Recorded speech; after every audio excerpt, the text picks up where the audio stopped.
Bismillah, alhamdulillah, wassalatu wassalam ala rasulillah wa ala alihi wa sahbihi wa mawalah. Assalamualaikum warahmatullahi wabarakatuh. Ikhwan akhwat yang dirahmati Allah subhanahu wa ta'ala, apa kabar?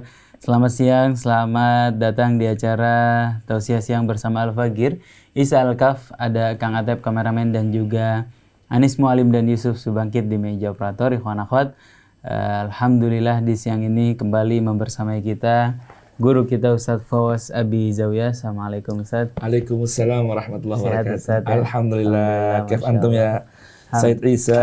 Masya Allah. Sehat. Lagi sibuk berkeliling-keliling ini Ustadz. Lebih pasnya berkhidmah ya. Berkhidmah, Masya Allah. Khidmah karena kita ada kedatangan tamu, dua tokoh dari Hadramaut Yaman. Yang pertama adalah munsib atau kepala suku atau bahasa kerennya Presiden keluarga besar Alatas dunia. Masya Allah. Jadi kalau ada setiap habaib yang bermarga Alatas, beliaulah presidennya. Al-Habib Muhammad bin Abdullah bin Ali bin Salim Ibn al-Imam Ahmad bin Hasan Alatas.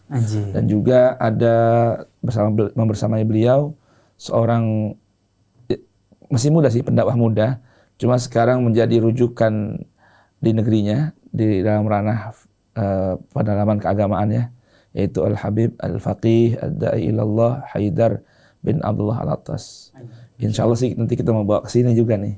Pernah dulu tahun lalu ke sini, ya. Bulan Ramadan, sebelum bulan Ramadan. Sebelum Ramadan. Sekarang kita nanti bawa sini juga insya Allah. Insya Allah. Karena kan ditunggu aja dibawa oleh Ustadz Fawaz. Hari ini insya Allah kita bersama Ustadz Fawaz akan membahas pemaknaan perenungan daripada Surat Al-Jumu'ah yang barangkali di antara kita sering membacanya. Barangkali ada yang subhanallah, Masya Allah. Kemarin kita dengar membaca katanya tiap tahajud, Masya Allah. Membaca tiap salat sunnah, membaca barangkali di dalam salat-salat kita atau hari-harian kita. Surat Al-Jumu'ah penting sekali untuk dibaca dan direnungkan ya kawan.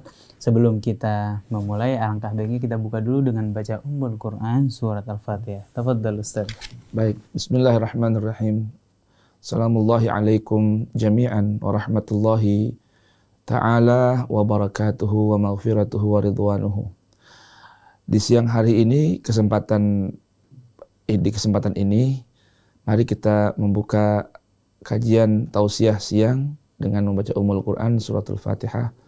Bermohon kepada Allah bermacam permohonan. Segala yang kita inginkan, kita harapkan, kita mohonkan, kita niatkan, sampaikan kepada Allah Ta'ala dengan membaca Ummul Quran Surat Al-Fatihah. Ada sebuah ungkapan, ya, sumbernya sebuah riwayat, Al-Fatihah lima quri'alaha. Bahwa membaca Surat Al-Fatihah bergantung niat ketika kita membacanya. Nah, kita mohonkan kepada Allah Subhanahu Wa Ta'ala, mudah-mudahan kita semua, para pendengar radio Silaturahim, juga pendengar radio-radio yang bersinergi dengan radio Silaturahim, baik yang ada di Pulau Jawa, Jawa Barat, Jawa Tengah, Jawa Timur, di Sumatera, di Pekanbaru, di Batam, di negeri jiran Singapura dan Malaysia, juga di Kepulauan Kalimantan hingga Papua. Nah, kita mohon pada Allah semoga senantiasa kita pribadi, keluarga, sahabat, pendengar, umat muslimin di mana saja berada, juga anak bangsa Indonesia kita, dan setiap orang yang mendengar sampainya suara ini ke tempat mereka semua, mudah-mudahan senantiasa dirahmati, diberkahi, diampuni, dan diridhai oleh Allah Subhanahu wa Ta'ala. Serta kita bermohon pada Allah, mudah-mudahan Allah anugerahkan kita sehat afiat, zahiratan wa batinah. Tidak kurang satu apapun, dimudahkan segala urusan kita, dilapangkan rezeki kita, dimudahkan, dibantu, ditolong oleh Allah untuk melaksanakan amal-amal saleh.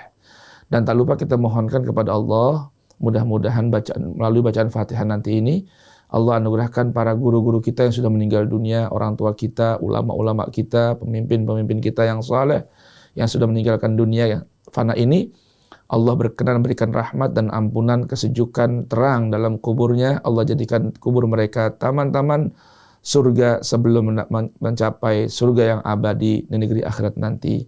Dan tak lupa juga untuk guru-guru kita yang masih hidup, ulama-ulama kita yang masih hidup, aulia-aulia yang masih hidup.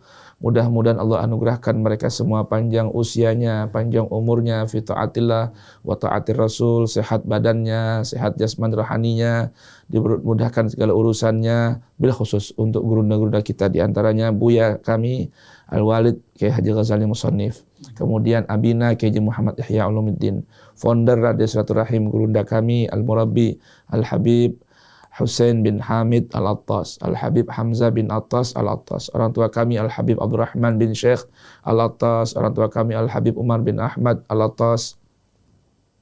Kemudian guru-guru kami yang berada di dalam maupun luar negeri, di antaranya Sayyidil Walid Al-Habib Umar bin Muhammad bin Hafidh bin Salim bin Hafidh, kemudian Al-Habib Abu Bakar bin Muhammad bil Faqih di Ribat Tarim, Al-Habib Alwi dan Idrus bin Hasan Abna Al-Habib Hasan Syatri, kemudian juga gurunda kami Abu Ya Said Ahmad bin Muhammad Al-Maliki, kemudian putra-putra saudara beliau semua, putra-putra Said Muhammad bin Ali Al-Maliki, kemudian para keluarga dan putra daripada Syekhina Said Abbas bin Ali Al-Maliki, Said Asim, Said Alawi, dan kemudian juga untuk gurunda kami Dr. Adnan Ibrahim Al-Hasani, kemudian Syekh Mahmud Said Mamduh, dan guru-guru kami di negeri Kenanah, dan juga untuk guru-guru kita yang berada di negeri Irak, di antaranya Syekh Fadil Saleh As-Samirai, Said Kamal bin Bagir bin Hasan Al-Haidari Al-Husaini, dan seluruh ulama kita di mana saja berada. Mudah-mudahan Allah anugerahkan mereka semua perlindungan, penjagaan, sehat afiat, rezeki yang luas, dan kesehatan zahiratan wa batinah. Juga untuk seluruh pendengar Radio Silaturahim, kru Radio Silaturahim, pengurus Radio Silaturahim, mudah-mudahan Allah Subhanahu wa taala berikan kemudahan dan taufik pada mereka semua. Ala hadiniya wa kullu niyatin salihah jalibal khairin dafi ali kulli syarr wa ila hadratin Nabil Mustafa Muhammadin sallallahu alaihi wa alihi wasallam. Al-Fatihah. A'udzu billahi minasyaitonir rajim. Bismillahirrahmanirrahim. Alhamdulillahi rabbil alamin arrahmanir rahim maliki yaumiddin. Iyyaka na'budu wa iyyaka nasta'in. Ihdinas siratal mustaqim. Siratal ladzina an'amta 'alaihim ghairil maghdubi 'alaihim waladdallin. Rabbighfirli wa liwalidayya wa lil mu'minina amin. Amin amin ya rabbal alamin. Jazakumullah khairan jazaa khairan. Mudah-mudahan dari bacaan surat Al-Fatihah tadi Allah bukakan pintu hidayah, Allah bukakan pintu rahmat. Amin, amin. Dan Allah berikan, tanamkan, kuatkan ketakwaan kita di jalan Allah Subhanahu wa taala. Tafadhol Ustaz, barangkali bisa dijelaskan tentang surat Al-Jumu'ah ini. Ikhwan akhwat, boleh dibuka kalau bawa mushaf, di dekatnya buka halaman 553 daripada juz 29. Nah, silahkan ikhwan akhwat sambil disimak. 28 ya? 28, ya afwan. Juz 28. Silakan ikhwan akhwat dibuka, insyaallah kita sama-sama mengkaji, memaknai daripada surat Al-Jumu'ah. Tafadhal Ustaz. Baik, bismillahirrahmanirrahim. Suratul Jumu'ah ini disebut dengan Suratul Jumu'ah karena dalam ayat ke-10 dari surah ini, atau ayat ke-9, terdapat firman Allah Subhanahu wa taala yang berbunyi, A'udzu billahi as-sami'il 'alim minasyaitonir rajim. Ya ayyuhalladzina amanu idza nudiya lis-salati min yaumil jumu'ati fas'au ila dzikrillahi wa dzarul bai'. Dzalikum khairul lakum in kuntum ta'lamun. Ayat ke-9 dari Quran Suratul Jumu'ah, hingga surah ini layak dan pantas Allah berikan nama Al-Jumu'ah. Kenapa? Dalam ayat ini ada ayat yang berbunyi sebuah firman Allah Tabaraka wa Ta'ala yang berisikan seruan, panggilan yang begitu mesra dari Allah Tabaraka wa Ta'ala yang diarahkan kepada hamba-hambanya yang telah memilih dan mengikrarkan keimanannya. Panggilan ini di antara 89 plus 1 ayat yang dimulai dengan ya ayyuhalladzina amanu. Dalam Al-Quran ada 89 ayat yang dimulai dengan ya ayyuhalladzina amanu. Isinya apa sih ayat ini? Setiap ayat yang dimulai dengan panggilan, seruan yang diarahkan kepada orang-orang yang mengaku beriman dengan panggilan Allah, ya ayyuhalladzina amanu, berisikan satu di antara dua. Yang mana satu atau dua hal ini merupakan tuntutan dan sekaligus tuntunan. Ya imma tuntutan, ya imma tuntunan. Atau sekaligus tuntutan dan tuntunan. Perintah ataupun larangan. Nah, dalam ayat ini ada beberapa tuntutan Allah yang merupakan pemberitahuan berisikan tuntunan. Tentang tuntutan tadi bila dilaksanakan oleh setiap orang yang mengaku beriman. Oleh karenanya, tidak layak, tidak patut bagi setiap orang yang telah mengikrarkan keimanan kepada Allah, amanna billah, lalu tidak mengenal ada berapa banyak tuntutan dan tuntutan Allah yang dimulai dengan ayat yang berbunyi ya ayyuhalladzina amanu. Agar apa? Agar nanti jangan sampai kita termasuk orang yang dikanter, dikomentari oleh Allah Subhanahu wa taala tentang belum layaknya pengakuan iman atau memviralkan pengakuan iman kita, padahal kita belum layak menyandang hal tersebut. Dalam Quran surah Al-Hujurat, kalau tidak salah ayat ke-14, di situ ada ayat yang berbunyi, qalatil a'rabu amanna qul lam tu'minu walakin qulu aslamna walamma yadkhulul iman fi qulubikum. Lihat, ini sebuah garis yang tegas dan jelas. Ketika dalam Quran surat Al-Hujurat tadi, para Arab di sini bisa diterjemahkan dengan terjemahan kita ini orang-orang Badu, orang-orang kampung, orang-orang gunung, orang-orang pedalaman. Atau boleh katakan orang yang baru memeluk Islam. Walaupun nanti ada kajian tersendiri tentang arti A'rab, ya. Cuma bukan tempatnya di pertemuan kita kali ini. Qalatil A'rab, orang-orang pedalaman, orang-orang A'rab, orang-orang gunung berkata, amanna, kami telah beriman kepada Allah. Nah, pengakuan atau ikrar keimanan ini rupanya disangkal, dikanter, ditolak oleh Allah Subhanahu wa ta'ala. Boleh jadi karena memang belum layak pengakuan ini terlontar dari lisan mereka. Apa kata Allah? Qul, katakan wahai Rasulku, jawablah wahai Rasulku, sampaikan pada mereka wahai Rasulku Muhammad, lam tu'minu, kalian belum beriman. Subhanallah. Gimana coba kira-kira? Lam tu'minu, kalian belum beriman. Walakin qulu aslamna. Namun akan tetapi qulu, ucapkan, katakan oleh kalian, aslamna, kami baru memeluk Islam. Atau kami baru menyerahkan diri kepada ajaran Islam. Walamma yadkhulul iman fi qulubikum. Keimanan belum lagi masuk dan meresap dalam kalbu kalian. Nah, ini sanggahan dari Allah diarahkan kepada orang-orang yang baru masuk Islam dari kalangan Arab. Lalu, apakah kita tidak mau merenung, bertanya kepada diri kita, wal tanzur nafsun, kita yang terlahir di tengah umat Islam, ayah ibu kita Muslim, sejak kecil di lingkungan Islam. Nah, apakah kita nanti tidak malu jika pengakuan iman kita disangkal oleh Allah Subhanahu wa ta'ala? Kalau ini kan Arab, wajar dong, orang baru masuk Islam, ya kan? Risalah Allah baru sampai pada mereka.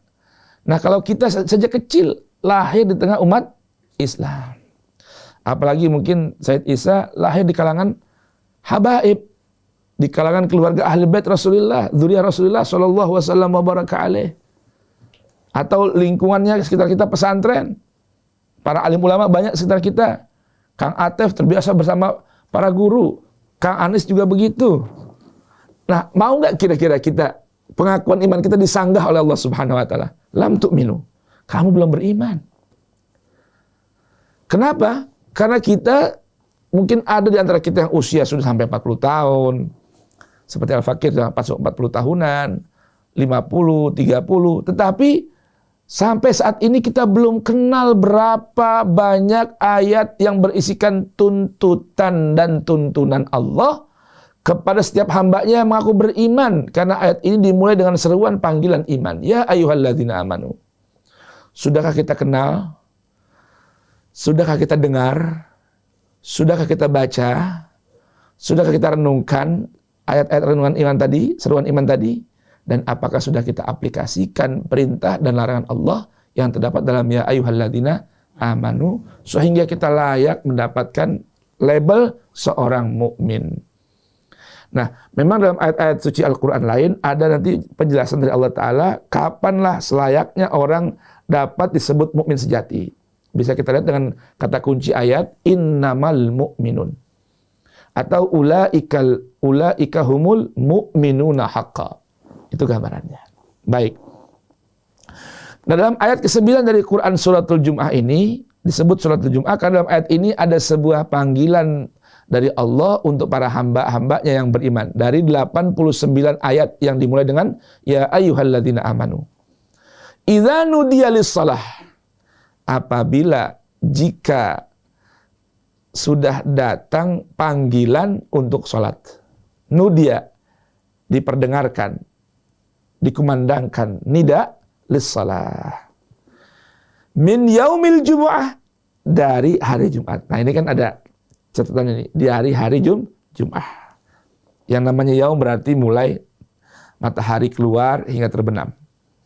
Al-Jumu'ah, sebutan hari Jumat sudah ada sejak zaman dahulu.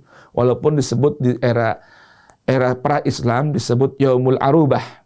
Ya, namun sudah dikenal juga di bangsa Arab ini hari kelima dari hitungan hari pertama Ahad hari pertama, Itsnain hari kedua, Selasa hari ketiga, Arbi'ah hari keempat, Al-Khamis hari kelima ya, Khamsah. Hari keenamnya ini ya hari keenam disebut dengan hari Al-Jumu'ah. Tempatnya berkumpul, harinya berkumpul kita. Jika ada sudah kumandang panggilan lis-shalah untuk menunaikan salat min yaumil jumu'ah di hari Jum'ah.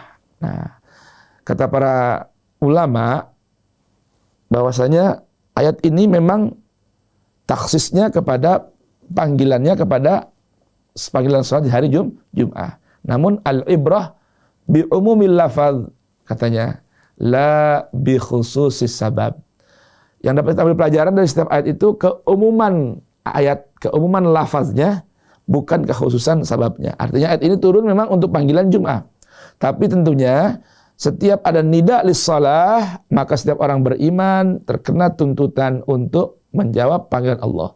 Sebagaimana dalam Al-Quran surah Al-Anfal ada ayat yang berbunyi ya ayyuhalladzina amanu istajibu lillahi walir rasuli idza da'akum. Wahai hamba-hambaku yang beriman, istajibu, ya, jawablah dengan sungguh-sungguh lillahi untuk Allah walir rasuli dan demi untuk Rasul idza da'akum.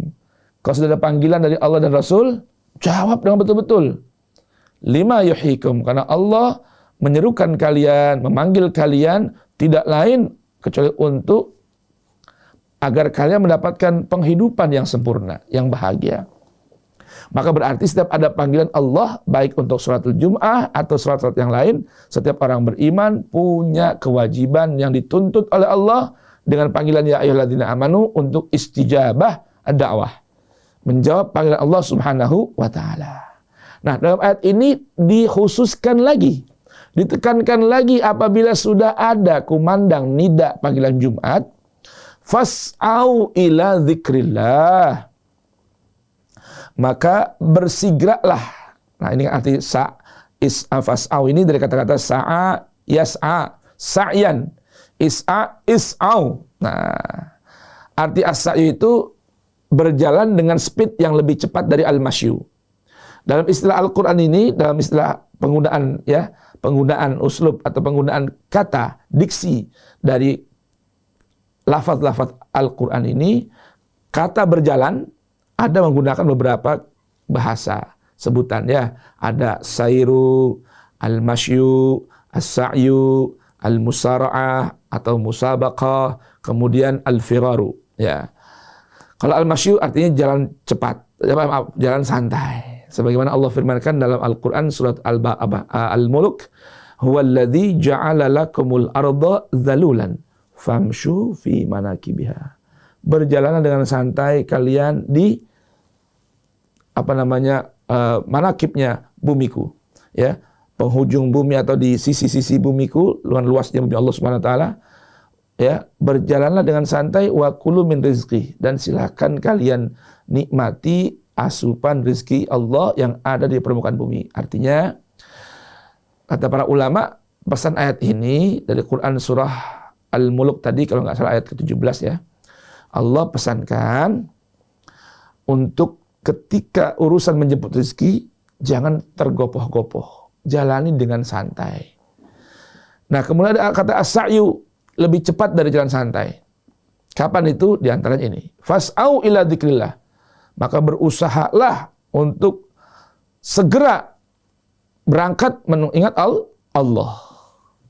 Nah, makanya kata usaha itu disebutkan asalnya dari kata bahasa Arab. Usaha. Cuma orang kita susah mengucapkan ain menjadi usaha. Jadi ada usaha yang lebih keras, lebih kuat dari sekedar al-masyu, jalan santai. Nanti ada penggunaan lagi dalam kata-kata musara'ah, sari'u, wasabiqu, berlomba-lomba, mengubar target di depan. Nah, itu gambaran berjalan.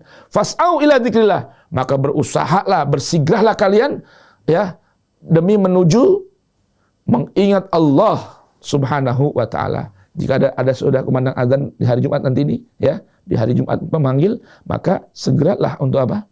Menjawab panggilan Allah. Wa dzarul bai', tinggalkanlah al-bai'. Al-bai' diartikan jual beli, walaupun asal maknanya al-bai' ini muamalah antar sama manusia. Jadi kalau sudah ada kumandang panggilan salat khususnya di hari Jumat, berangkatlah segera untuk menjawab panggilan Allah Ta'ala, berzikir kepada Allah, mengingat Allah, bersimpu di hadapannya di tempat sholat, dan tinggalkan urusan antar sesama manusia. Dzalikum. Yang demikian itu, apa tadi? As-sa'yu ila dzikrillah, dan meninggalkan jual beli atau hubungan sosial antar sesama manusia, ya, interaksi antar sesama makhluk sosial, tinggalkan semua itu saat kumandang azan sudah berkumandang, khususnya panggilan di hari Jum'ah. Kata Allah Ta'ala, dzalikum, yang demikian itu. Ketika kita memilih untuk bersigrah menjawab panggilan Allah Ta'ala, berzikir kepada Allah, meninggalkan hubungan antara makhluk sosial, interaksi antara makhluk sosial, khairun lakum, itu merupakan kebaikan bagi kalian. Kebaikan untuk kalian. In kuntum ta'lamun, jika kalian betul-betul meyakini hal itu. Nah, inilah, dari ayat inilah Allah Subhanahu wa taala berikan sebutan nama untuk surahnya ini dengan suratul Jumu'ah. Begitu. Walaupun tentunya kita sebenarnya konteksnya ini bukan fokus di ayat ini ya, tapi di mulai ayat pertama hingga di akhir dari suratul Jumu'ah. Insyaallah kita lanjutkan setelah jeda berikut. Insyaallah, karena baru satu ayat sudah panjang betul pembahasannya. Insyaallah mudah-mudahan banyak hikmah yang bisa kita ambil. Kami akan kembali ke Konakat setelah jeda berikut ini.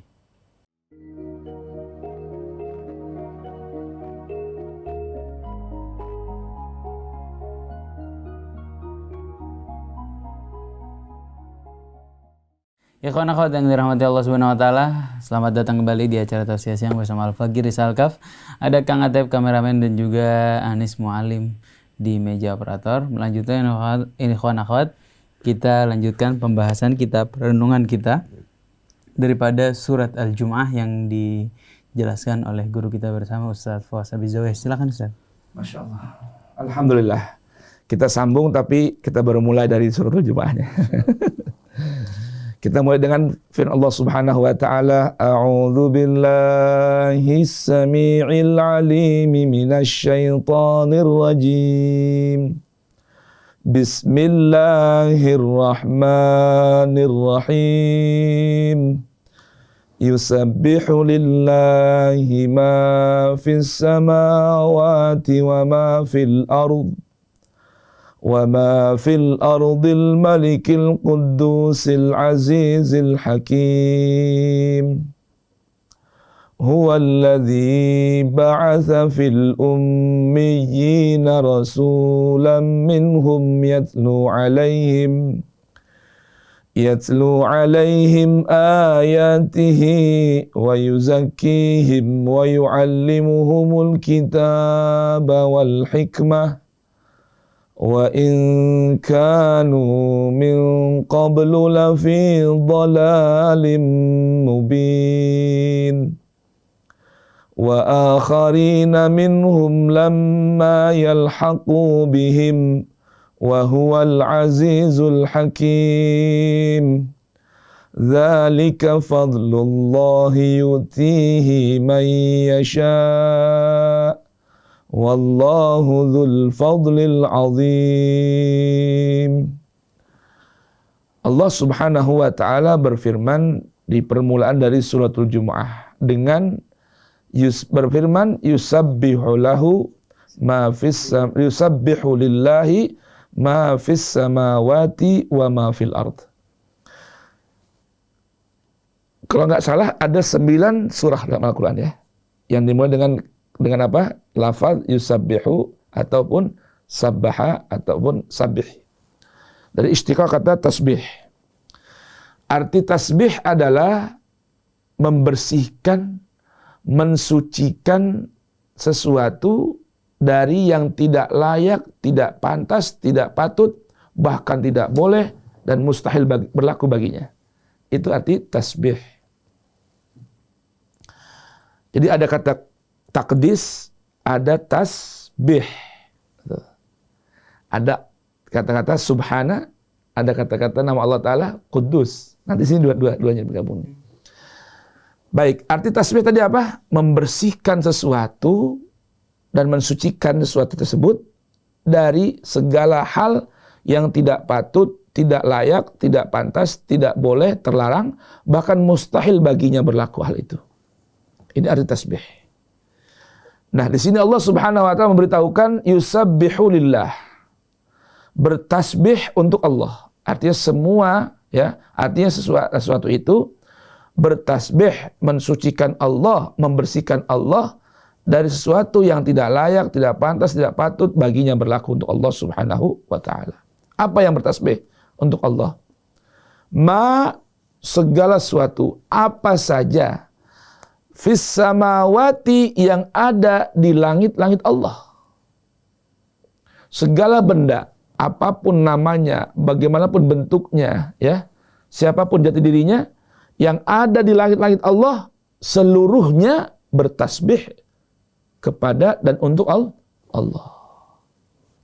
Begitupun wa ma fil ardi, dan apa saja benda apapun, dimanapun, kapanpun, jati dirinya siapapun yang ada di bumi bertasbih kepada Allah. Bahkan bumi itu pun bertasbih kepada Allah. Dalam ayat lain ada ayat yang berbunyi tusabbihu lillahi ma fis samawati wal ard. Jadi bumi pun bertasbih kepada Allah. Kenapa bumi bertasbih kepada Allah Ta'ala? Kenapa langit pun bertasbih kepada Allah Ta'ala? Karena semua adalah makhluknya Allah. Mereka semua bertasbih, minimal mengucap subhanallah, maha suci Allah dari segala sesuatu, apapun itu yang tidak layak, tidak pantas, tidak boleh, dan mustahil berlaku bagi Allah. Itu maknanya bertasbih. Langit, bumi, apa yang ada di langit dan apa yang ada di bumi, binatang, pepohonan, benda-benda yang ada di sekitar kita semua, yang semua berasal dari bumi, baik yang di permukaan, di bawah, ataupun dalam perut bumi, semua bertasbih kepada Allah. Artinya, di antara makna yang bisa kita petik dari ayat ini, bumi juga, karena Allah nanti satu saat bumi akan Allah perintahkan bersaksi, menceritakan apa yang ada dan pernah berlaku di atas permukaan bumi. Dalam Quran surah Az-Zalzalah, Allah berfirman, Bismillahirrahmanirrahim, Idza zulzilatil ardu zilzalaha, wa akhrajatil ardu athqalaha, wa qalal insanu ma laha, yauma idzin tuhaditsu al-ardu tuhaditsu akhbaraha bi anna rabbaka auhalaha. Allah wahyukan, perintahkan bumi menceritakan apa saja yang pernah berlaku di atas permukaan bumi.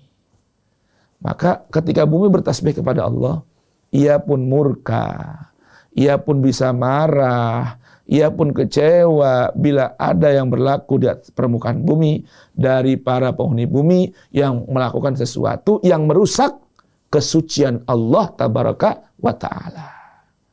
Artinya tidak mentasbihkan Allah, bahkan menghinakan Allah, atau mengotori kemuliaan Allah, kesucian Allah dengan apa? Melakukan sesuatu yang tidak pantas, tidak layak, tidak boleh berlaku bagi Allah. Melakukan perbuatan syirik, Allah murka. Kenapa? Allah tidak mau dimadu oleh yang lainnya. Maka jangan pernah sekali-kali kita berani-berani menduakan Allah dengan yang lain. Ya, jangan pernah berani-berani menduakan firman Allah dengan yang lain. Jangan sekali-kali kita berani menduakan Allah dalam af'al dan dalam sifatnya, dalam akwalnya. Karena itu semua berarti merusak dan menodai kesucian Allah. Karena Allah la syarikalah, al-wahidul ahad, al-fardus samad. Maka Allah ahad fi qaulih, Allahu ahad fi af'alih, Allahu ahad fi sifatih, dan seterusnya. Maka bumi dan langit serta apa yang berada di bumi maupun langit bertasbih kepada Allah. Karena Allah Al-Malik, layaklah, pantaslah ketika apa yang ada di permukaan bumi, termasuk bumi itu sendiri, apa yang ada di permukaan langit, termasuk langit itu sendiri, bertasbih kepada Allah. Dan bumi dan langit serta para penghuni langit dan bumi, selain manusia tentunya, murka, benci, marah kalau para penghuni bumi seperti anak manusia ini melakukan sesuatu yang tidak layak serta merusak kesucian Allah tabaraka wa ta'ala, memadu Allah dengan yang lainnya, merusak tatanan yang Allah sudah tatakan dalam tatanan alam langit dan bumi ini. Kenapa layak hal itu berlaku bagi Allah Ta'ala, bertasbih semuanya kepada Allah? Karena Allah Al-Malik. Allah lah pemilik hakiki langit dan bumi serta apa yang berada di atas langit dan bumi. Al-Quddus, Allah itu maha bersih, maha suci. Artinya bedanya apa dengan tasbih dengan takdis? Takdis itu bersih dari sesuatu yang tidak boleh, bersih dari sesuatu yang tidak betul dan tidak benar berlaku baginya. Artinya Allah itu tidak mungkin salah dalam mencipta, dalam berkehendak, dalam menetapkan, dalam memutuskan, dalam mengatur, dalam menata. Itulah Allah tabaraka wa ta'ala. Maka arti takdis, arti kudus, yang maha bersih dari kesalahan, yang maha bersih dari kealpaan, yang maha bersih dari kesalahan, dari kehilafan, dan lain sebagainya. Maka Allah Ta'ala muqaddas, kalamnya muqaddas, akwalnya muqaddas, firmannya muqaddas, af'alnya muqaddas, sifatnya muqaddas, ketetapannya muqaddas, keputusannya muqaddas, tidak boleh disalahkan dan tidak mungkin salah. Itu maksudnya. Maka tidak ada yang muqaddas kecuali Allah tabaraka wa ta'ala. Gak boleh kita mentakdis selain Al-Quran, tidak boleh. Buku-buku lain, susunan manusia, tidak ada yang muqaddas. Artinya boleh terjadi kesalahan, kehilafan. Pemikiran selain Allah Ta'ala, ketetapan selain Allah Ta'ala boleh jadi salah, boleh jadi benar. Tapi Allah tabaraka wa ta'ala muqaddas dari segala macam kesalahan. Al-Aziz, yang maha menang, yang maha jaya. Al-Hakim, yang maha penuh dengan hikmah, kebijaksanaan saat menetapkan segala ketetapan. Itu makna Al-Hakim. Baik, jadi para pemirsa pendengar sekalian dan Said Isa, sepertinya pertemuan kali ini kita akan sambung pada pertemuan berikutnya. Ada pertanyaan Ustaz. Baik. B, kalau di bahasa Indonesia kan aziz itu kan agung barangkali. Sementara di nama lain daripada Allah Subhanahu wa taala, azim juga dimaknai agung. Bedanya azim dan aziz apa Ustaz? Nah, ini nanti ada perbedaan nama antara Al-Aziz dan Al-Azim. Nah. Al-Izzah itu sebetulnya mana asalnya? Izzah itu kegagahan, kemenangan diri. Itu. Jadi kalau Al-Azim artinya yang maha agung, maha besar, segalanya besar. Besar kedudukannya, besar keputusannya, itu namanya azim. Ya. Tapi kalau izzah itu kemenangan yang sifatnya itu satu hal yang kembali ke dalam diri. Makanya disebutkan orang yang nggak suka meminta-minta disebut dengan aziz. Memiliki izzatun nafas. Izzah. Al-izzah. Makanya dalam ayat lain Allah katakan fa innal izzah lillahi jami'ah. Ya, bukan fa innal azama lillahi ta'ala. Allah gunakan izzah itu untuk menggambar apa? Kegagahan, kemenangan, tidak mungkin merendahkan diri kepada yang lain. Tidak mungkin direndahkan oleh yang lain. Itu namanya al-izzah. Kalau al-azim itu al-azamah itu kebesaran, kegagahan, keagungan, ya, kemegahan, itu kehebatan. Nah, gitu. Tapi kan itu gambarannya lah. Masya Allah, jazakumullah khairan jazak Ustaz. Terima kasih banyak atas ilmu yang sudah diberikan kepada kita. Semoga bisa jadi wasilah hidayah buat kita semua. Amin, Allahumma Kami amin. sapa ikhwan akhwat yang ada di Banyuwangi, Bondowoso, Yogyakarta, Sukabumi, Batam, Semarang, dan ikhwan akhwat yang menyimak melalui Rasil TV, YouTube, dan juga aplikasi Hijrah dan Bubur Subuh sama Ustaz Fawaz Abizawiyah. Masya Allah, jazakumullah khairan jazak. Semoga bermanfaat buat kita semua. Semoga Allah Subhanahu wa taala maafkan kesalahan kita. Semoga Allah Subhanahu wa taala terima amal ibadah kita. Ikhwan akhwat, saya Isa Alkaf, ada Kang Atep dan juga Anis Mualim beserta kru yang bertugas mohon undur diri. Mari sama-sama kita tutup dengan baca doa kafaratul majlis. Subhanakallahumma wa bihamdika asyhadu an la ilaha illa anta astaghfiruka wa atubu ilaik. Assalamualaikum warahmatullahi wabarakatuh. Waalaikumsalam warahmatullahi wabarakatuh. Ya marhaban, ahlan wa sahlan. Jazak.